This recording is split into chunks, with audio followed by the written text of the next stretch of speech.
Welcome back to the pod. Welcome back to the corner, the only corner where we sell statistics and knowledge and not dope and pussy. I'm running behind this week. I am super tired, but we're getting this done today. We're getting it on time. We're not missing shit. We got week 1 of the NFL season and week 2 of college football. We're gonna start with college football. I'm gonna start with number 15 Michigan and number 18 Oklahoma. I mean, there's not really much to say here. I think both of these teams still need to prove a lot. They need to figure out a lot with defense. Michigan's going to have to figure out what the fuck they're going to do with Bryce Underwood, to be honest with you. The kid is just... He folded. He's got the arm of a god, but he looks like he's scared a little bit, you know? The kid just looks like... I mean, he's 9 for 24, 142, about 6 yards average. He had 3 rushes for, -1 yard. No touchdowns. Justice Haynes, the Alabama transfer for Michigan. Another 100-yard game. The kid is just, he's a problem, legitimately. We'll be seeing him in the league for sure. Mateer, 21 for 34, 270, about 8 yard average, 3 touchdowns, 1 passing, 2 on the ground. The boy showed that he can put his head down. He did have a pick, but 19 rushes for 74 yards. I mean, he's a leading rusher for Oklahoma. They have a receiver, Deion Burks, 7 for 101. I mean, the kid is just an absolute problem. All over the field. Once again, like I say, it's one of those guys he's always involved in the play. He's always got it going on. Oklahoma starts SEC play next, and then they have another gimme game, and then those boys have, I want to say, 6 out of the 7 weeks are ranked matchups, SEC play as well. So we're going to see Oklahoma in some good games. I think it's very big that they won this Michigan game for sure. We're going to move on to this USF-Florida game, man. I did not comment on the Florida-Long Island game very much last week for this reason specifically. I mean, we're going to start off with USF knocked off Boise State, number 25, last week to start the season. So let's not act like USF ain't fucking like that. Lagway, 23 for 33, 222, 6.7 yards average, a touchdown, and a pick. 6 rushes for 9 yards. So dual threat my ass. The stat line seems good, but if you go back and you watch some of these, the kid could have easily had 350 yards.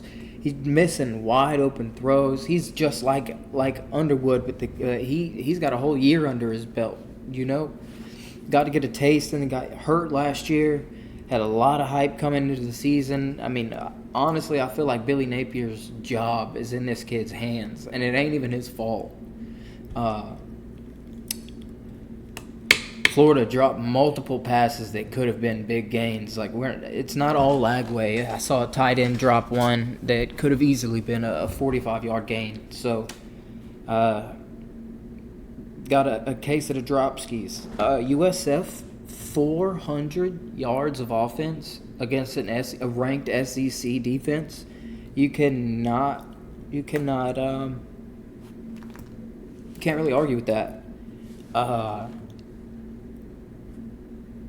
Only had 1 touchdown, 12 had more points off field goals. I mean, they just schemed and mega-minded the Gators all night long and then win on a game-winning field goal. So, I mean, good for USF. They have Miami next week in Miami.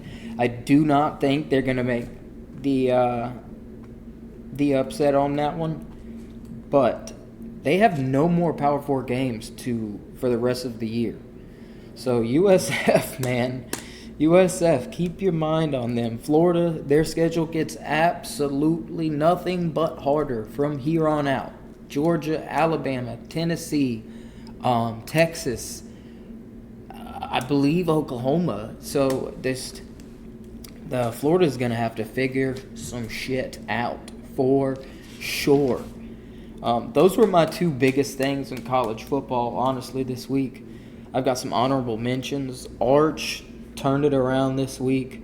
Granted, he's playing San Jose State, went 19 for 30, 295, about 10 yards per pass, 4 passing touchdowns and a pick. He went 4 for 23 with a rushing touchdown. I have a lot to say about this Texas Tech offense, man. They have a very easy schedule. Very easy schedule. Baron Morton, 18 for 26, 258, 10 yards per pass, 3 passing touchdowns.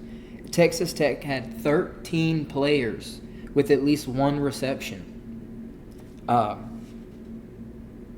They've scored 60 2 games in a row.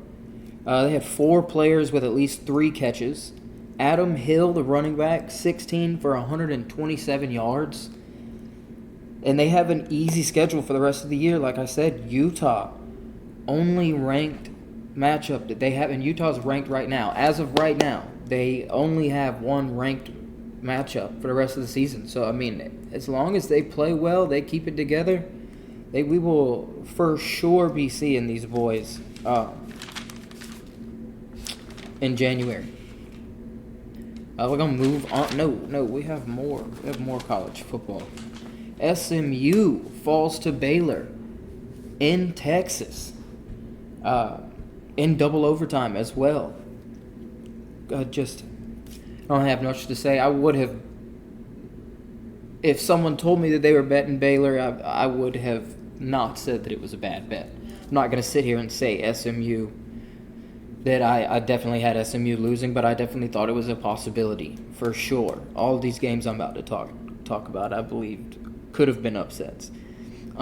Mississippi State with a buzzer beater touchdown to win the game against Arizona State. Sam Levitt, 10 for 22, 82 yards, 3.7 yards a fucking pass, a touchdown, and 2 picks.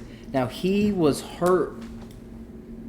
He left last week, first half, came back, said, he was good to go. Obviously, it seems that maybe he was not good to go, and if he was, then honestly, that's even more cause for concern for me, to be honest with you. But the only reason Arizona State was even in this game was because they had two running backs over 100 yards. Raleek Brown, 18 for 110, and Kanye Udoa, 23 for 105 and a touchdown. Mississippi State's quarterback, Blake Shapen, I don't know exactly how to pronounce it, 19 for 33, 279 yards, 8.5 yards per pass, 3 touchdowns. Mississippi State had 2 receivers over 100 yards. Brennan Thompson, 6 for 133, 2 touchdowns. And Anthony Evans III, transfer from the Dogs. I thought he was going to have a big year last year, but transferred to Mississippi State, maybe get some more touches. 19 for 108 and a touchdown. Mississippi State's offense looked good. I mean, they unranked upset Arizona State, so good for them. We love to see an SEC team go on the road and whoop some ass. So, and then Ole Miss struggled against Kentucky, get the win 30-23, 30-28. I can't remember, but I honestly thought that Kentucky could have upset them, honestly, in Kentucky. So, This next week we're gonna have some fun. We got Dogs against Tennessee is the big game of the week. So we're gonna move over to the NFL and we're gonna do this one a little bit different. We're gonna do top 5 lowest and top 5 highest quarterback pressure rates. And we're going to kind of build off of those. Those were some of the more interesting games of the week. All these stats come from Jay Gibbs on Twitter. Trevor Lawrence with the absolute lowest pressure rate of any quarterback this week with 13%, and he did not shit with it. He was 19 for 31, 178, 5.5 yards, a completion, touchdown, and an interception. Travis Etienne Jr., 16 rushes for 143 yards. Travis Hunter, 6 receptions for 33 yards, but he was targeted 8 times, the most targeted receiver on the field Sunday. We've got some more on Travis that I did want to talk about, but I think they did get the win this week too as well. But Travis Hunter, only 6 defensive snaps this week against Carolina, but they did come out and say that he's going to get some more snaps on defense this week. So I'm excited to see what he does with that because he looked good on offense. He missed a tackle on defense, I saw. But he'll get it together. We are Travis Hunter fans over here for sure, 100%. Tua, with the second lowest pressure rate of any quarterback in the NFL this week, and he also did absolutely nothing with it. He didn't even get the win. At least Trevor pulled a W out of his ass. Tua Tagovailoa, 14 for 23, 114 yards, 5 yards per completion, a touchdown, and 2 picks.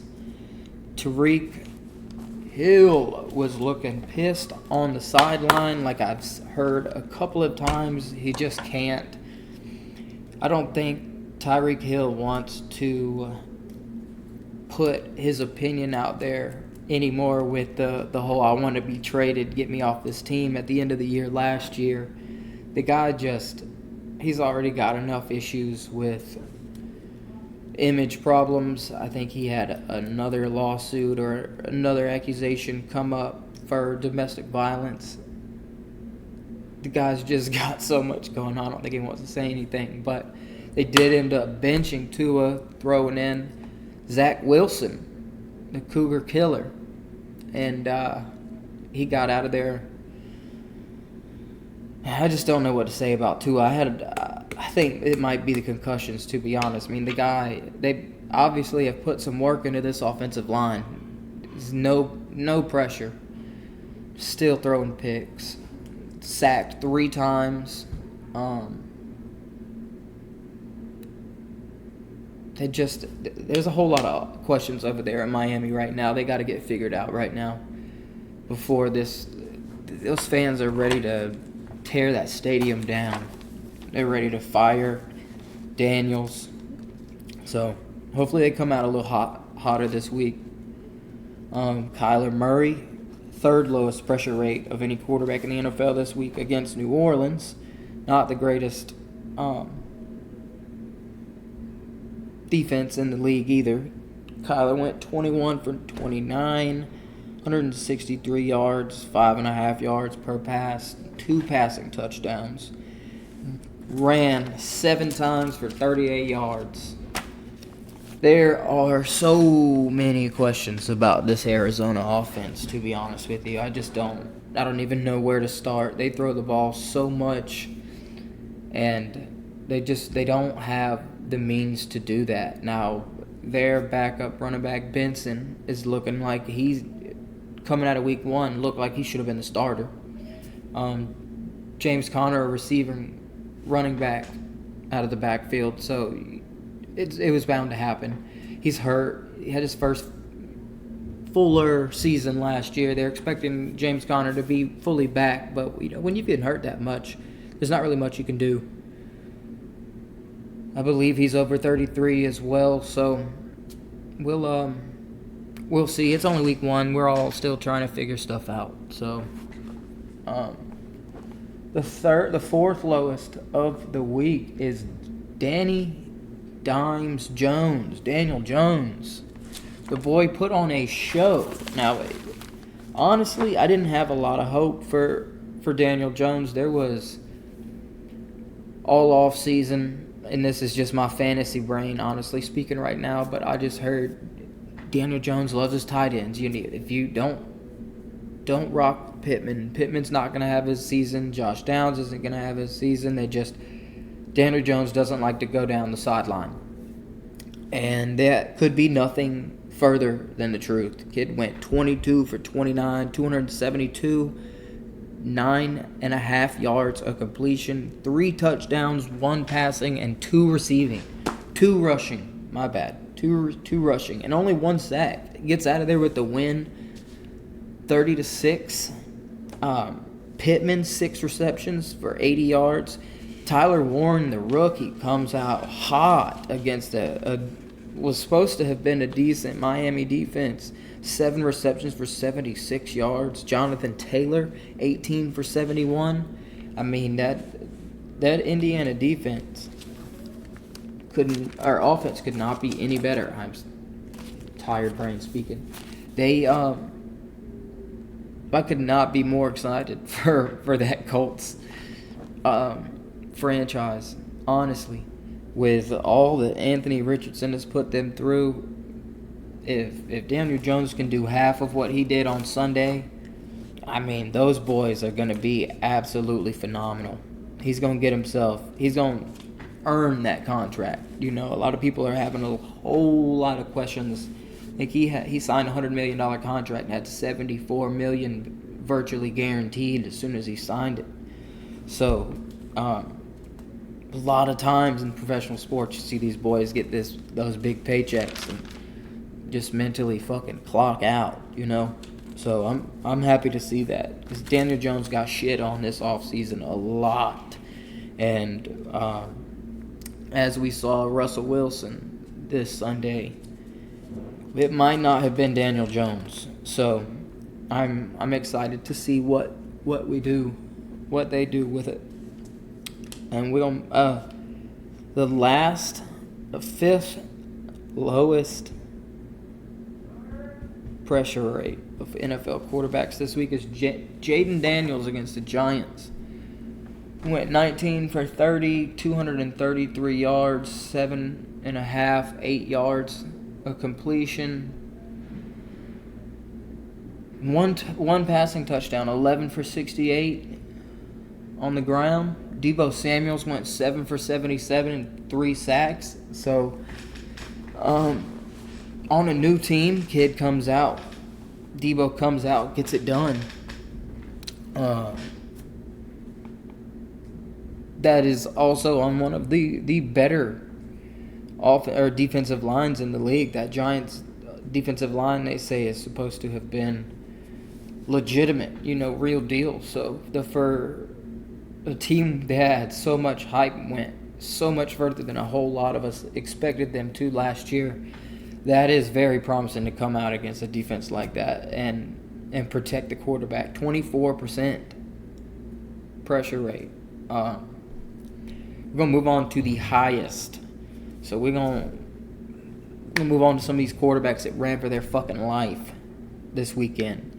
Out of the 11 quarterbacks that I am talking to you about today, 8 of them still got a win, whether it be they were in the pocket or not. And out of the 3 that did not get the win, Tua was the only one in the bottom 5 that didn't get a win. So we're gonna move on to the highest pressure rates. Baker Mayfield against Atlanta with a 41% pressure rate. Now this was an awkward game But that whole division, Bucks, Falcons, Panthers, Saints, it's trashy. It's definitely the South, baby. They are. Ooh, so they're gonna all be scratching and clawing to get this win, to get the playoff berth. But Baker, 17 for 32, 167, 5 yards of completion, 3 passing touchdowns, and then he went 5 for 39 on the ground. So when he was running, he did all right. He got sacked. How many times did Baker get sacked? I have it somewhere. But Emeka Ibuka, 4 for 67, 2 receiving touchdowns. The kid allegedly calls his shot, tells him to throw him the ball with the game on the line. Baker only got sacked 1 time, so as much as he was running around for his life, the kid only went down 1 time. And when he scrambled, he was getting damn near 10 yards of carry. So, you love to see it. You love to see it. Falcons miss a game-tying field goal, so this game could have been even more wacky-walky and trashy. So, we're all here for it. I think any NFC South matchup right now, all season long, is going to be a scratch and claw. Just interesting there. Next we got Matthew Stafford, also 41%. CJ Stroud also with 41%. All 3 of these guys tied for 5th heaviest pressure. Matthew Stafford against Houston went 21 for 29, 245, 8.5 yards per catch or per completion, and a passing touchdown. Puka, 10 for 130. The kid just, every time you think maybe he ain't like that, he drops another 100-yard game. I believe, if I'm not incorrect, this is his 13th game with over 100 yards. This is his 2nd season, fellas. Could not be more happy about that. And every time we think LA is out, Matthew Stafford, with the rumors of having a medical van at training camp, is he going to be able to go? He's getting shots in the back. Can he still throw a football if his back's not working? It's Matthew freaking Stafford, man. Frathew. CJ Stroud, same game. Stafford went down 3 times, so did CJ. CJ went 14 for 27, 188 yards, 7 yards of completion, no touchdowns, and an interception. 5 for 32 on the ground when he was running for his life. He was getting up there a little bit, about 6 yards per carry. Nick Chubb, nothing crazy, but coming off a second knee surgery, major knee surgery. 13 for 60 against a Rams front 4 that is just hell. Obviously, no more Aaron Donald, but Jared Verse, the kid is a problem. So, really good to see Chubb doing at least something, contributing during, against I'd say top 5 front in the Rams. So, if hopefully he stays healthy. I'm happy to see what he does for the rest of the year. Jalen Hurts with the most Jalen Hurts stat of all time. 19 for 23, efficient, 152 yards, 2 touchdowns, 1 rushing, 1 passing. 6.5 yards per completion, 14 for 62 on the ground. He was the Eagles' leading rusher. Saquon was shortly behind him at 18 for 60 with a touchdown. He had 4 receptions for 24 yards. So Saquon against a Dallas defense that just not getting it done, obviously. I wonder why. It's almost like they're missing a defensive end / linebacker that had a great weekend in Green Bay. So, Eagles fly. Get the win in Dallas. So, Joe Burrow next with 43% pressure rate. Went 19 for 23, 113 yards, 5 yards of completion, a touchdown, got sacked 3 times. Just a horrible game against Cleveland, honestly, altogether, with as much hype as that defense had and as much holdouts as it had, all these boys sitting out like, oh, I'm him. What are we spending all this money on offense for? Jamar Chase, I believe, had 3 receptions, maybe 22 yards. The kid just didn't get it done. I'm looking for Cincinnati to turn it around, bounce back, have a big game next week. That is the only way you can turn that around. They still get away with the win against Cleveland. And then last but not least, little old Cam Ward, 53% pressure rate. The kid was running for his life, man.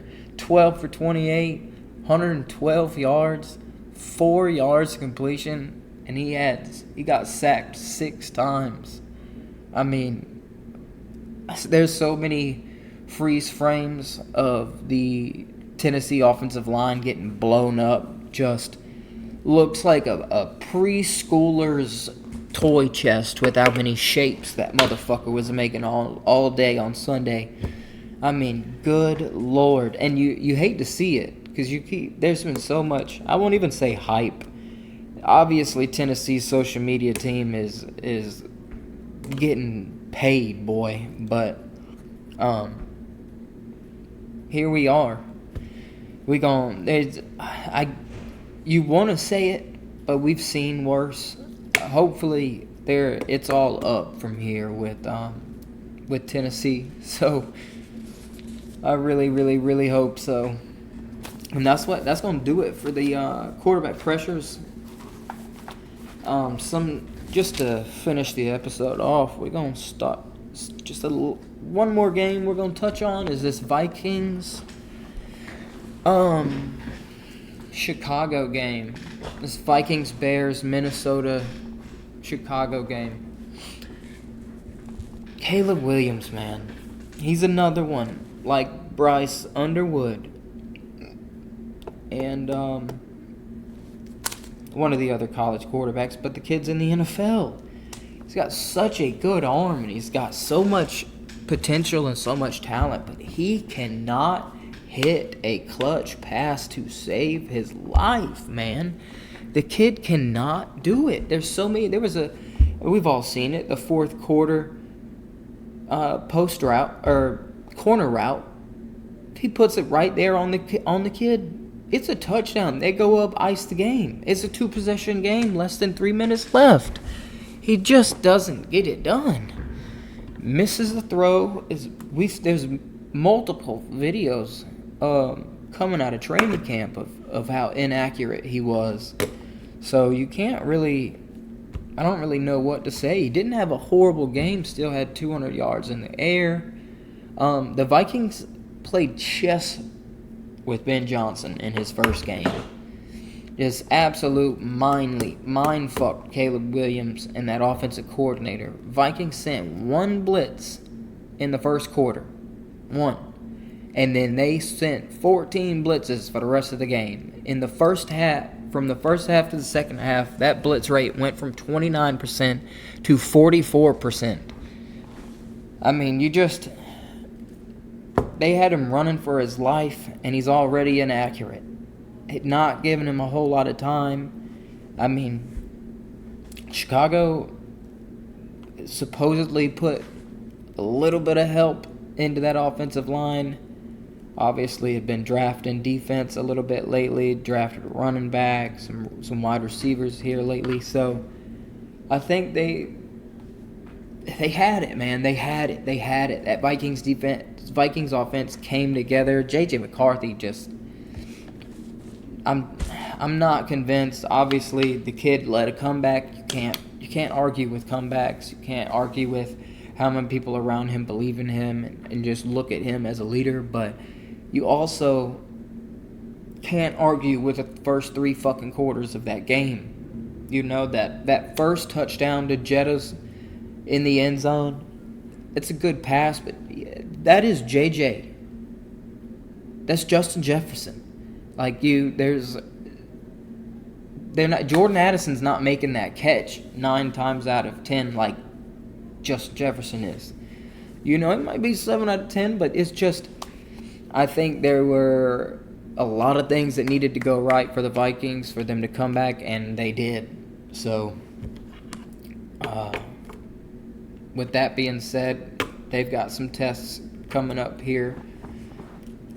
That is a thick division. Honestly, that is a thick division. So, lot of football for the rest of the year to be played. Another honorable mention: the Bills get it together, make an improbable comeback to beat the Ravens at the buzzer on a kicker. Well, 41-year-old Matt Prater comes in and knocks off the Ravens week 1. Derrick Henry with a uncharacteristic fourth quarter fumble. So I watched this game, and I watched the Bills go down and score, and I just didn't think there was enough time. Looked away for maybe 3 minutes, realized that we were back from the commercial, and then all of a sudden the Bills were on like a 12-yard line. I had no idea what had happened. It was that quick. I mean, it is one of the craziest things. Josh Allen, after the game, said he saw some of the fans got up and left. Said have a little bit more faith next time. Another fun fact like that: the Packers played the Lions in Lambeau, and damn near half the fans were wearing blue. Half the fans were Detroit fans. So new coach got on the fans' ass about selling season tickets to Lions fans. So, I mean, y'all, football is back. Football is back. I'm going to get this episode out, or next week's episode out, by Wednesday next week. It'll be Wednesday morning, Tuesday night. I do not have as much to do this weekend as I did this weekend. So, we're going to get them done. We're going to rock them out. We got a little bit more of a competitive week in college football next week, so we'll have a little bit more college football to talk. And so that's it, baby. It's all over with. We're going to see you next week on the corner. Doses.